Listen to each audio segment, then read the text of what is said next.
Bismillahirrahmanirrahim. Assalamualaikum warahmatullahi wabarakatuh. Alhamdulillah wa syukrulillah, salatu wassalamu ala rasulillah wa ala alihi wa sahbihi wa man walah, wa la hawla wa la quwwata illa billah. Rabbi israh li sadri wa yassir li amri wa hlul 'uqdatam min lisani yafqahu qawli. Subhanaka la ilma lana illa ma 'allamtana innaka antal alimul hakim. Allahumma aftah alaina futuhal arifin warzuqna fahman nabiyyin wa hifdzal mursalin wa ilhamal malaikatil muqarrabin birahmatika ya Allah ya arhamar rahimin. Amma ba'du.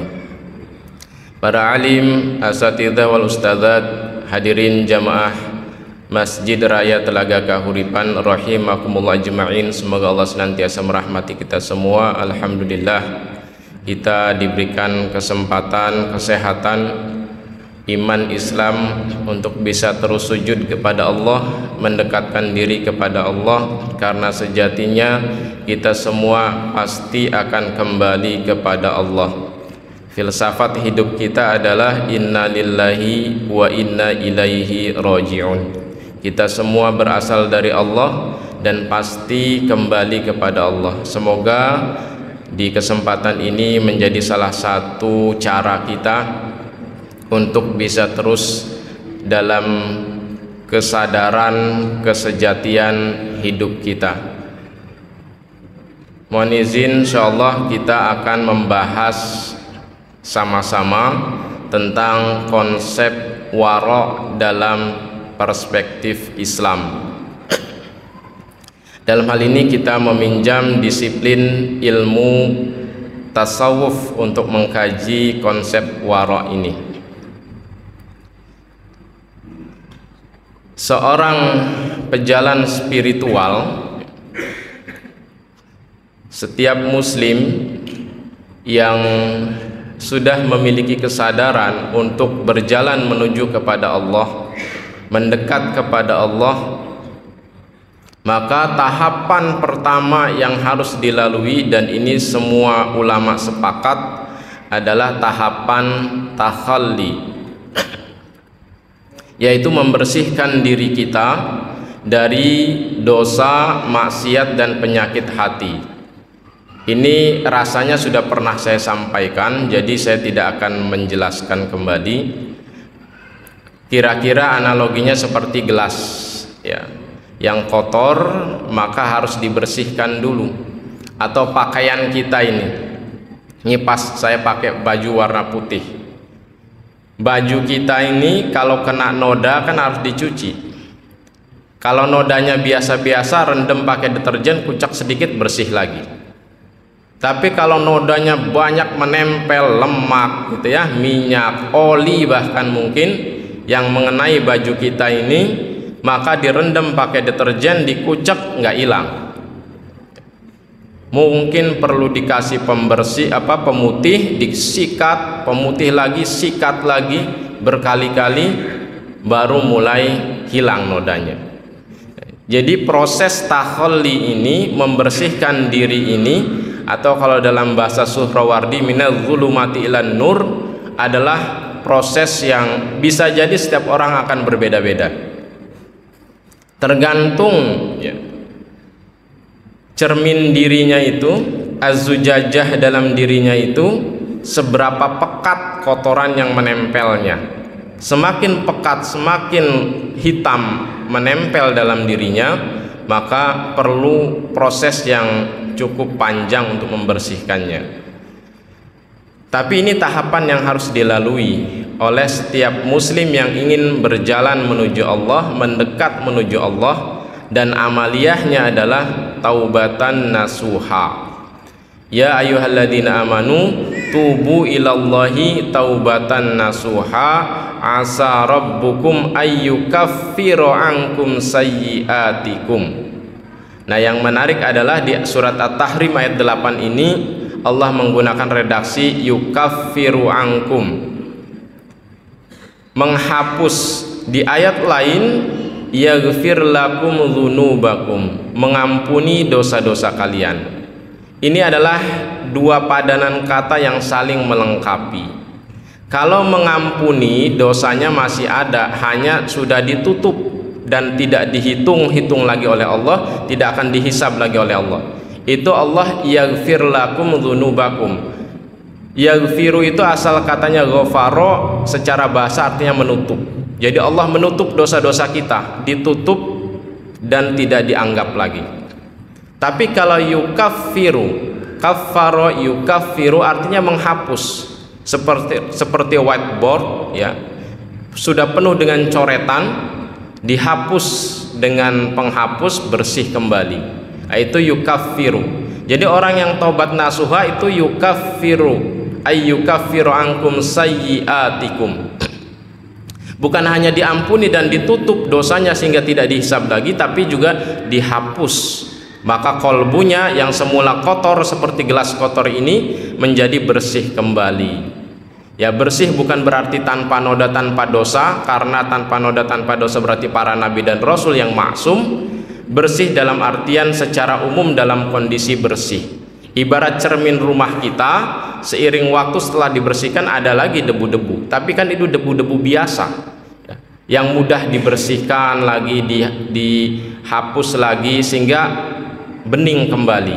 Kira-kira begitu orang beriman yang sudah melewati tahapan takhalli, adalah dalam tahapan takhalli dengan amaliyahnya taubat nasuha. Itu gambarannya seperti cermin rumah kita yang debu nempel pun debu-debu biasa yang mudah untuk dihapuskan kembali. Seperti di surat Ali Imran digambarkan, walladzina idza fa'alu fahishatan aw dzalamu anfusahum dzakarullaha fastaghfaru lidzunubihim. Jadi sensitivitas dia untuk segera kembali lagi kepada Allah, ingat kepada Allah itu sangat kuat. Terpeleset segera ingat lagi. Nah, itu kondisi gambarannya. Jadi secara umum kolbunya bersih melalui proses takhalli itu dengan amaliyahnya taubatan nasuha. Nah, setelah melalui tahapan itu ya, kriteria taubat nasuha dan seterusnya rasanya sudah pernah saya sampaikan. Maka seorang salik, pejalan spiritual ya, seorang mukmin yang ingin taqarrub ilallah, yang ingin memperoleh derajat al-muqarrabin ya, di surat Al-Waqiah kita hafal ya ayatnya ya. Ada 3 golongan kan di surat Al-Waqiah. Yang pertama adalah al-muqarrabun ya, orang-orang yang dekat dengan Allah. Nah ini ya, jadi orang yang mendekat kepada Allah setelah tahapan takhalli itu tahapan tahalli. Gelas yang sudah bersih ini, cermin diri kita yang sudah bersih, az-zujajah dalam diri kita yang sudah bersih itu, maka mulai dihiasi dengan akhlakul karimah, sifat-sifat terpuji yang itu secara bertahap diinternalisasikan kepada diri kita, ke dalam diri kita. Sekali lagi ini proses yang bisa jadi setiap orang berbeda-beda. Imam Ghazali saja, selevel Imam Ghazali, beliau mengatakan di Al-Munqiz Minad Dhalal ya, itu autobiografinya beliau, perjalanan intelektual beliau yang mempelajari berbagai macam disiplin ilmu sampai ujungnya kemudian di tasawuf. Beliau mengatakan untuk sampai kepada derajat ma'rifatullah, karena Al-Ghazali menggunakan terminologi ma'rifatullah. Kalau Rabi'ah Al-Adawiyah mahabbatullah, kalau Abu Yazid Al-Bustami Isyraq ya, kalau Abdul Karim Al-Jili insan kamil dan seterusnya. Beliau mengatakan saya menempuhnya dalam waktu 15 tahun. Bayangkan ya, selevel Imam Ghazali itu perlu waktu 15 tahun untuk menempa dirinya menjadi orang yang arif billah. Kita sering mendengar istilah arif billah ya, al-arif billah, orang yang mengenal Allah. Paling tidak kita meniti jalan ke sana. Nah, setelah tahapan takhalli dengan amaliyahnya taubat nasuha, itu tahapan tahalli, amaliyah pertama adalah waro. Setelah tobat, belajar waro dalam hidup ini. Apa itu waro? Secara bahasa, waro itu kalau kita buka Lisanul Arab Ibnu Manzur, at-taqwa wat taharruj wal kafu anil maharimi. Ini definisi dasarnya. Wara itu memelihara diri, at-taqwa itu memelihara diri secara bahasa. Wa taharruj menghambat diri kita. Wal kafu anil maharimi, menahan diri kita dari hal-hal yang haram. Ya. Ini wara secara bahasa. Secara istilah di At-Ta'rifat Ajurjani, beliau mendefinisikan wara ijtinabas syubuhati khaufan minal wuqu'i fil muharramati, menjauhi hal-hal yang subhat. Menjauhi hal-hal yang subhat karena takut atau khawatir terjatuh pada hal-hal yang diharamkan. Sudah belajar tobat, maka mulai belajar wara. Bukan hanya meninggalkan yang haram, tapi juga meninggalkan hal yang subhat.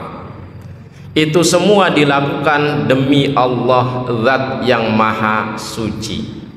Karena Allah itu innallaha ta'ala thayyibun la yaqbalu illa thayyiban. Allah itu suci, Maha Suci, dan Dia tidak menerima kecuali yang suci. Maka kalau kita sedekah uang hasil korupsi, haji hasil korupsi, ya tidak akan pernah diterima ibadahnya, hajinya, sedekahnya, karena sumbernya berasal dari yang tidak suci. Maka orang yang belajar wara dalam hidupnya, dia mulai memerhatikan dari mana sumber rezekinya. Wa inna Allah amaral mu'minin bima amara bihil mursalin, sesungguhnya Allah memerintahkan orang beriman dengan apa yang diperintahkan kepada para rasul. Faqala ta'ala dalam surat Al-Mu'minun ayat 51, ya ayyuhar rusul kulu min thayyibati wa'malu sholiha. Wahai para rasul, makanlah dari apa yang baik-baik, yang thayyib, dan beramal sholihlah. Wa qala ta'ala di ayat lain Allah berfirman, ya ayyuhalladzina amanu kulu min thayyibati ma razaqnakum. Hai orang-orang yang beriman, makanlah apa yang baik-baik dari apa yang Allah rezekikan kepada kalian.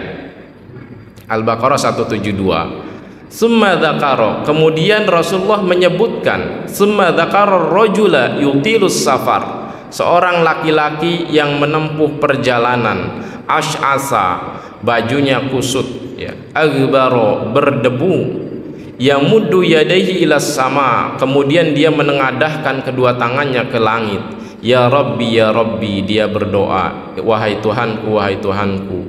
Wa mat'amuhu haramun, wa malbasuhu haramun, wa ghudhiya bil harami, sedangkan makanannya haram, pakaiannya haram, dan dia dikenyangkan dengan hal-hal yang haram.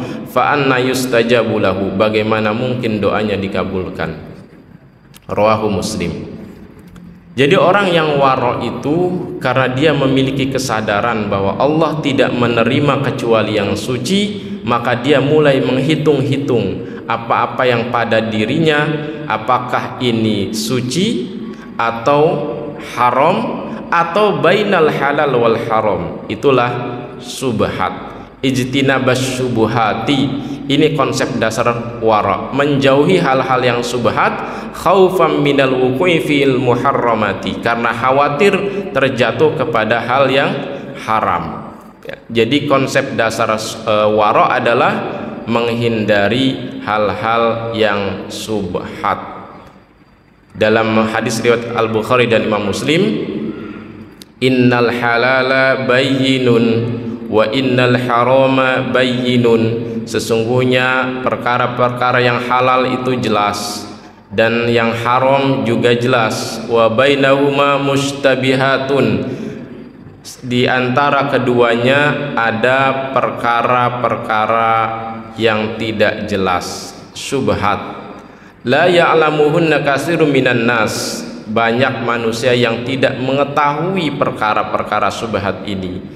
Famanit taqash syubhati faqad istabra li dinihi wa irdihi, maka sesiapa yang meninggalkan atau menjaga dirinya dari hal-hal yang subhat, sungguh dia telah menjaga agama dan kemuliaannya.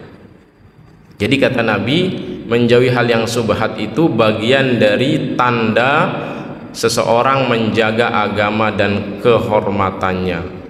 Wa man waqa'a fis syubhati waqa'a fil harami karra'i yar'a haulal hima yushiku ay yaqa'a fihi. Sementara atau sedangkan sesiapa yang mengambil hal-hal yang subhat, maka besar potensinya dia terjatuh kepada hal yang haram. Seperti ini analogi ya, seperti seorang penggembala yang menggembalakan binatang ternaknya di sekitar daerah terlarang, al-hima. Dia hampir saja memasuki daerah terlarang itu. Ala wa inna likulli malikin hima, ala wa inna himallahi maharimuhu. Sesungguhnya setiap raja punya hima, dan ketahuilah himanya Allah adalah hal-hal yang dilarangnya. Ala wa inna fil jasadi mudghah. Nah, ini populer ini ya. Ini potongan dari hadis yang mulai dari innal halala bayyinun. Ala wa inna fil jasadil mudghah idza shalat saluhal jasadu kullu wa idza fasadat fasada jasadu kullu ala wahiyal qalbu. Jadi orang yang mulai belajar warok karena dia memahami bahwa warok itu bagian dari menjaga kemuliaan agamanya. Hari ini saya kira ini kontekstual sekali ya. Bagaimana di era e-commerce misalnya ya, kita perlu mereview berbagai macam transaksi ekonomi modern kontemporer ini. Status hukum syariahnya seperti apa, fikih muamalahnya seperti apa ya. Saya sering mencontohkan orang jualan online ya, karena musim jualan online, dia jual berbagai macam produk, tapi dia tidak memiliki produk itu, dan dia tidak punya ikatan kerjasama dengan produsen produk itu, sehingga memperoleh izin untuk menjualkan produk-produknya. Pokoknya jual aja segala macam, begitu ada calon pembeli dia nyari-nyari barangnya. Kalau ada dia proses, kalau nggak ada dia reject. Nah itu gimana tuh status hukumnya? Karena syarat jual beli adalah milkul tam, barang dimiliki dengan sempurna. Seseorang boleh menjual barang kalau dia pemilik sempurna barang itu. Bahkan sedekah infak pun begitu, dia adalah pemilik sah sempurna uang yang dia sedekahkan. Kalau bukan nggak boleh dia sedekahkan. Ini uang adik saya pakai buat sedekah, nggak boleh. Karena saya nggak punya hak terhadap uang itu, walaupun itu uang adik saya. Yang punya hak adalah adik saya. Nah itu gimana? Lain soal kalau kemudian dia memang punya kerjasama penjualan. Istilahnya kalau sekarang kan ada distributor, agen, reseller gitu ya. Nah itu beda. Itu memang punya legitimasi status kerjasamanya. Dia bagian dari rantai rantai penjualan si produsen. Nah itu boleh. Tapi kalau kita tidak punya ikatan kerjasama dengan siapapun, lalu jual berbagai macam produk, berarti kita menjual sesuatu yang tidak kita miliki atau diizinkan oleh pemiliknya untuk menjualkan. Nah ini contoh.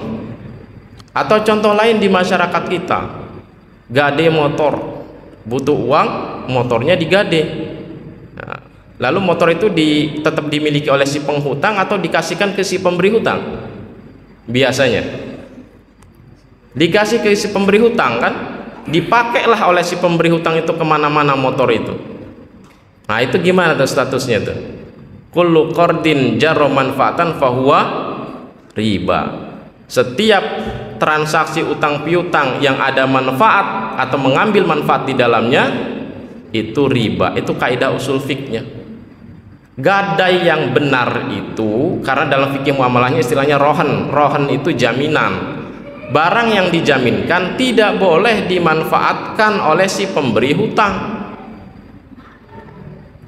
Dia hanya jaminan kalau tidak bisa bayar hutangnya, barang itu dijual untuk bayar hutangnya. Itu yang horor lagi di kampung-kampung, petani gade sawah, minjem duit, sawahnya digadekan, sawahnya diambil oleh si pemberi hutang, digarap oleh si pemberi hutang, hasilnya diambil oleh si pemberi hutang. Gimana itu petani mau bisa bayar hutangnya?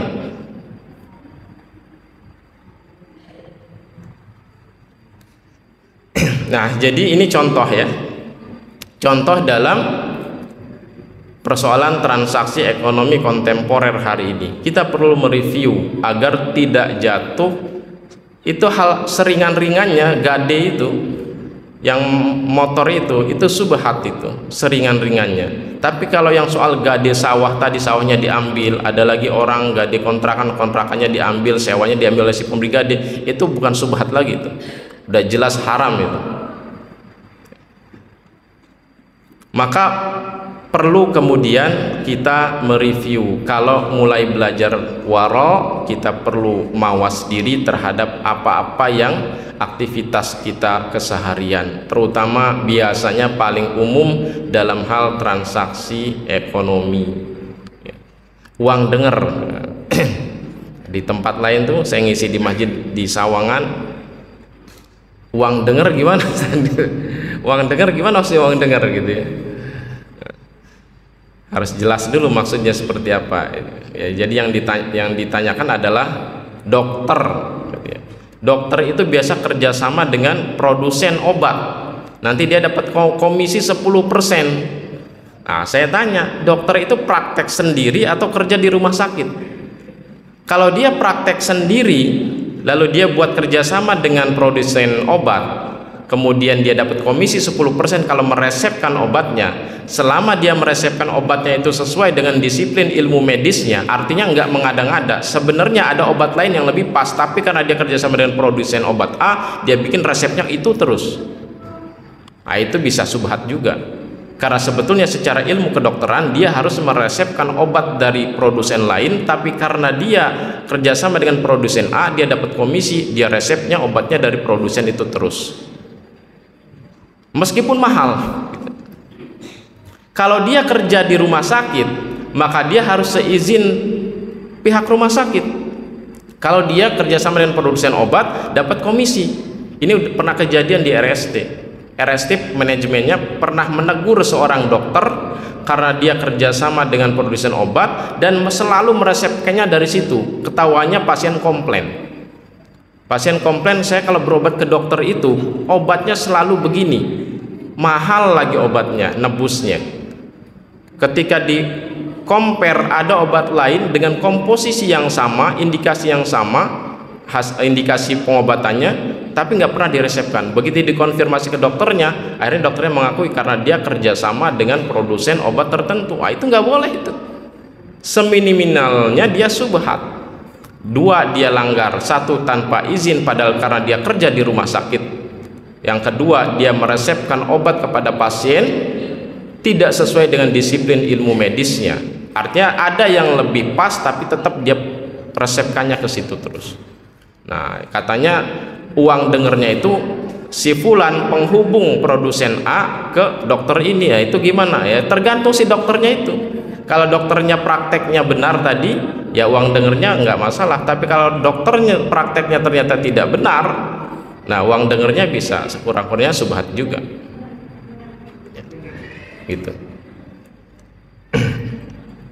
Baik, karena waktunya terbatas, kita ke tingkatan warok menurut Imam Ghazali. Ini bisa dibuka di Ihya Ulumuddin juz kedua.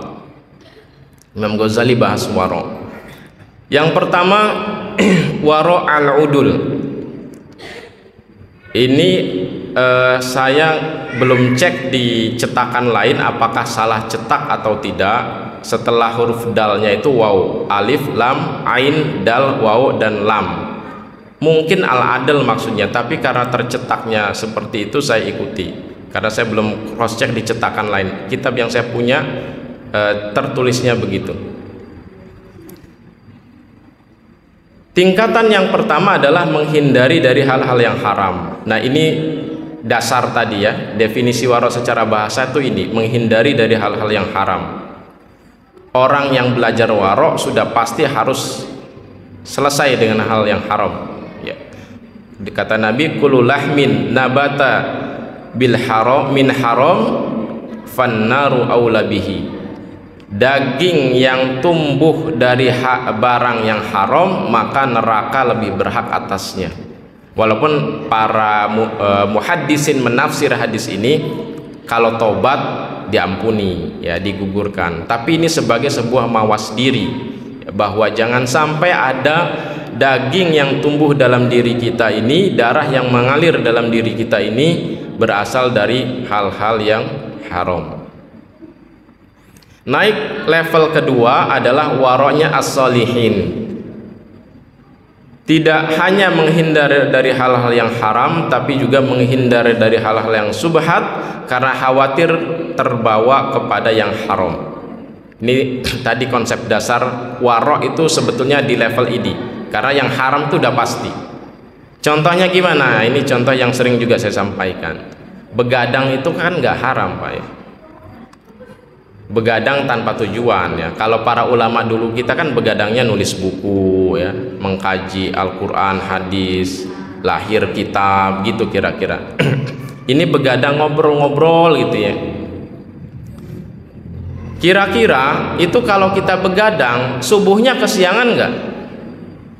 Kalau gara-gara begadang subuhnya kesiangan, nah itu berarti kita tidak menjaga diri dari hal, berarti status begadangnya itu bisa jadi subhat karena dia mengantarkan kepada akibat ketinggalan atau kesiangan sholat subuh, sedangkan sholat subuh adalah fardu, meninggalkannya haram ya, sengaja. Walaupun itu tidur kan nggak sengaja, tapi tidurnya kan karena begadangnya itu, jadi bablasnya itu karena begadangnya itu.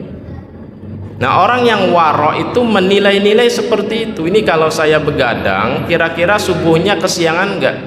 Kalaupun enggak kehabisan waktu, misalnya bangun 5.15, masih ada subuh, tapi dia kehilangan keutamaan sholat fardu 5 waktu. Nah itu. Jadi begadang yang model begitu sekurang-kurangnya subhat, karena bisa berdampak kepada kesiangan sholat subuh. Atau bercandanya kelewatan ya, kita yang suka bercanda kira-kira perlu mawas diri juga. Kalau bercanda kita kelewatan, menyakiti teman kita, menyinggung teman kita, kira-kira gitu ya, akan menyinggung teman kita enggak? Menyinggung tetangga kita enggak? Kalau menyinggung ya bercandanya dikondisikan, jangan kelewatan, karena persoalan hakul bani Adam ini repot. Dosa kepada Allah tobat selesai, dosa kepada Bani Adam minta maaf, itu repotnya. Jadi orang yang waro itu juga belajar mawas diri, bukan hanya persoalan rezekinya, tapi juga persoalan perkataannya dan perbuatannya. Dia jaga agar tidak agar terhindar dari hal-hal yang sia-sia, bukan hanya haram, sia-sia. Walladzina hum 'anil lagwi mu'ridun. Orang beriman itu standarnya di surat Al-Mu'minun terhindar dari perbuatan yang sia-sia. Yang ketiga al-muttaqin. Waronya al-muttaqin adalah menahan diri dari hal yang halal karena khawatir melebihi batas kewajaran. Nah, sudah lebih tinggi lagi. Subhat sudah lewat. Bahkan yang halal dia tahan dirinya supaya tidak kebablasan.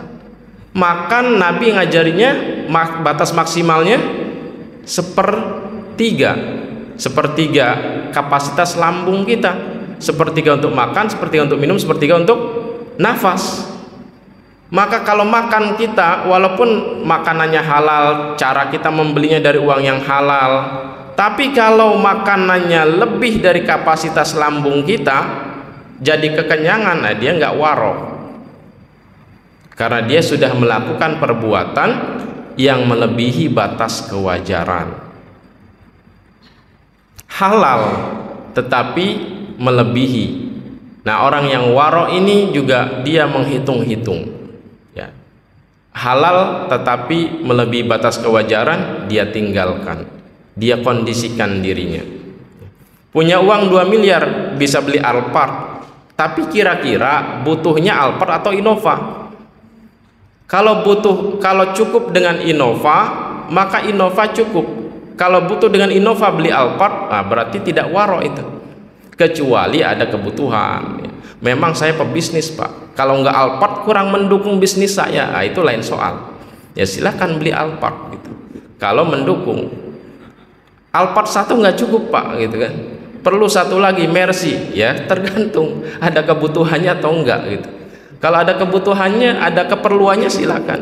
Tapi kalau tidak ada, cukup dengan Innova, cukup dengan ras atau merek lainnya, kemudian mengambil yang lebih sebetulnya tidak kita butuhkan, berarti tidak waro. Boleh nggak? Ya boleh, namanya uang dia halal gitu kan, asumsinya begitu ya. Jadi konteksnya rezeki yang halal dibelikan mobil Alphard, Mercy, BMW, ya boleh saja silakan.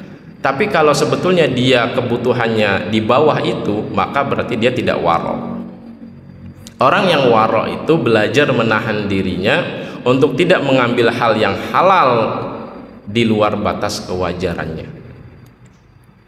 Yang ketiga, yang keempat, yang paling tinggi waronya as-siddiqin, yaitu menjaga diri dari hal-hal yang dapat melalaikan dirinya dari mengingat Allah. Dia mereview semua aktivitasnya, perkataannya, perbuatannya, rezekinya, pikirannya, perasaannya, dia jaga untuk tidak melakukan, mengatakan ya, atau mengambil hal-hal yang bisa melalaikan dirinya dari mengingat Allah. Makanya dalam standar para waliullah, lupa dari mengingat Allah sudah bentuk kemaksiatan ya, dalam standar para waliullah. Kalau kita kan banyak lupanya ya. Makanya kita diajarkan zikir itu kan di Al-Quran, qiyama wa qu'udaw wa ala junubihim. Zikir itu sambil berdiri, sambil duduk, sambil berbaring. Itu adalah metafor dari seluruh aktivitas kita. Upayakan zikir. Badan kita beraktivitas, tapi kalbu kita Allah, Allah, Allah, Allah, Allah. Belajar untuk tidak putus. Nanti saat sakaratul maut, saat bahkan lisan kita pun tidak bisa digerakkan lagi, lidah kita ini kalau ruh sudah ditarik sampai ke sini, itu lidah udah nggak bisa digerakkan lagi. Walaupun ditalkin lidah pengen mengucapkan udah nggak bisa. Tapi ketika orang yang terbiasa dalam hidupnya Allah, Allah, Allah, batinnya itu kalbunya, maka kalbunya yang akan berzikir Allah, Allah, Allah, Allah, Allah, Allah, Allah gitu. Nah ini wara' as-siddiqin. Menurut Yahya bin Mu'adz al-Razi, beliau pakai perspektif yang lebih sederhana. Kalau kita hubungkan dengan Al-Ghazali tadi, wara' al-udul as-salihin al-muttaqin itu masuk dalam kategori wara' lahir menurut Ar-Razi. Tidak menggerakkan anggota badan melainkan untuk hal-hal yang diridhoi Allah. Jadi seluruh anggota badannya itu ditahan, tidak melakukan, mengatakan atau bekerja ya, kecuali untuk hal-hal yang diridhoi oleh Allah. Wara' batin, ini waroknya siddiqin kalau menurut Al-Ghazali, tidak mengarahkan hati dan pikiran melainkan tertuju hanya kepada Allah Subhanahu wa ta'ala. Bahkan di level warok batin ini, pikiran dan hatinya pun dijaga agar senantiasa tertuju hanya kepada Allah. Ma fi qalbi ghairullah. Kalau dalam bahasanya Suhrawardi ini, nanti inilah orang yang memperoleh pancaran cahaya Allah ya. Nurun ala nur yahdillahu li nurihi may yasha. Allah menunjukkan kepada cahayanya bagi sesiapa yang dia kehendaki. Keutamaan warok. Nah ini terakhir Pak, pas kayaknya Ihsan. Setidaknya ada 3 ya yang saya kutip dari berbagai referensi, diantaranya dari Madarijus Salikin Imam Ibnu Qayyim al-Jauziyah. Ada 3 hadis yang dikutip, juga satu lagi dari Al-Hawa at-Tahdhib li Tahdhib an-Nufus, juga karangan, kalau ini karangan Ibnu Athaillah As-Sakandari. Orang yang waro akan menjadi orang yang paling bagus ibadahnya. Kun waro'an takun a'budun nas. Jadilah kalian orang yang waro, maka kalian akan menjadi orang yang paling beribadah kepada Allah. Ya, jadi paling bagus ibadahnya. Karena tadi sudah kita bahas ya, dia begitu hati-hati dan seterusnya. Yang kedua, mengantarkan pada derajat takwa al-muttaqin. La yablughul 'abdu ay yakuna minal muttaqin hatta yada'a ma la ba'sa bihi hadaral lima bihil ba'su. Tidak akan sampai seorang hamba pada derajat orang yang bertakwa sampai dia meninggalkan apa yang tidak dilarang baginya. Artinya mubah, halal. Hadaron, karena dia khawatir lima bihil ba'su, terjatuh kepada hal yang dilarang ya. Jadi meninggalkan yang halal boleh sebetulnya karena khawatir terjatuh kepada yang dilarang. Maksudnya berlebihan mengambil yang halal tadi sudah kita bahas ya. Nah, jadi waro akan mengantarkan kepada derajat orang yang bertakwa. Yang ketiga, ya Musa innahu la yalqani 'abdi fi hadiril qiyamah illa fatashtu amma fi yadi. Kata Allah, ini hadis-hadis qudsi berfirman kepada Nabi Musa, wahai Musa, sesungguhnya tidaklah seorang hamba menghadapku pada hari kiamat nanti kecuali aku akan hitung apa yang ada pada tangannya, apa yang dimilikinya akan dihisab oleh Allah. Illal wari'in, kecuali orang-orang yang wara. Fa inni astahyihim wa ujilluhum wa udkhiluhumul jannata bighairi hisab. Kecuali orang-orang yang wara. Kata Allah, sesungguhnya aku malu kepada mereka. Aku muliakan mereka dan aku masukkan mereka ke dalam surga tanpa hisab. Nah, Allah malu ternyata kepada orang yang waro untuk menghisab. Kenapa? Karena di dunia dia sudah menghisab dirinya, sudah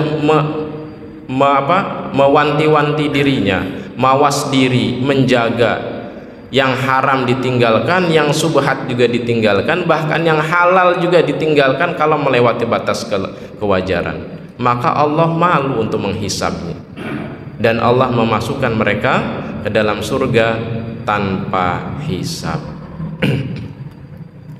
Ini perkataan para ulama tentang wara. Imam Hasan Al-Basri ya, perkara yang menyebabkan kerusakan agama adalah tamak ya, serakah, rakus ya, yang haram juga disikat gitu ya. Tangan dan mulutnya tidak dikontrol gitu ya. Perut ya, biasanya perutnya tidak dikontrol, dan mohon maaf di bawah perutnya juga tidak dikontrol, sehingga dia menjadi orang yang tamak bukan hanya pada hartanya tapi juga pada dirinya. Sementara yang menyebabkan kebaikan agama adalah wara. Wara akan menjadi atau membuat kebaikan bagi agama kita. Dari Imam Sufyan As-Tsauri, aku tidak melihat sesuatu yang lebih mudah daripada wara, yaitu jika sesuatu meragukan dalam jiwamu, maka tinggalkanlah. Da' ma yaribuka ila ma yaribuka. Tinggalkanlah apa-apa yang meragukanmu ya, da' ma yaribuka, apa-apa yang meragukanmu, ila ma la yaribuka, terhadap apa-apa atau menuju pada apa-apa yang tidak meragukanmu. Fa inna sidqa tuma'ninatun wa innal kadhiba ribatun. Sesungguhnya kebenaran itu adalah yang membuat hati tentram. Jadi nggak bisa dibohongi, Pak. Kalau kita melakukan kebenaran, kebaikan, pasti hati kita tentram. Kalau kita melakukan kedustaan, keburukan, pasti hati kita gelisah. Wara merupakan kesudahan zuhudnya orang awam dan permulaan zuhudnya orang khusus yang berjalan menuju Allah. Syekh Abu Ismail Abdullah Al-Ansari. Jadi Bapak-bapak jamaah rahimakumullah, ketika kita ingin menapak jalan ruhani menuju kepada Allah, agar kalbu kita sampai kepada Allah, terhubung dengan Allah, wusul ilallah, ya. Ada koneksitas selama hidup kita dengan Allah, maka setelah tobat nasuha kita belajar naik lagi di makom waro, di tangga waro. Kita mulai mawas diri dengan segala apa yang kita konsumsi, rezeki kita, juga kita menahan tangan dan perbuatan kita, lisan kita dari hal-hal yang tidak hanya diharamkan tapi juga subhat, bisa mengantarkan kepada yang haram, bahkan menahan dari hal yang halal jika melewati batas kewajaran, dan puncaknya warasidikin, menahan seluruh diri kita, kolbu dan perasaan kita dari hal-hal yang bisa melalaikan diri kita dari mengingat Allah. Demikian makom waro.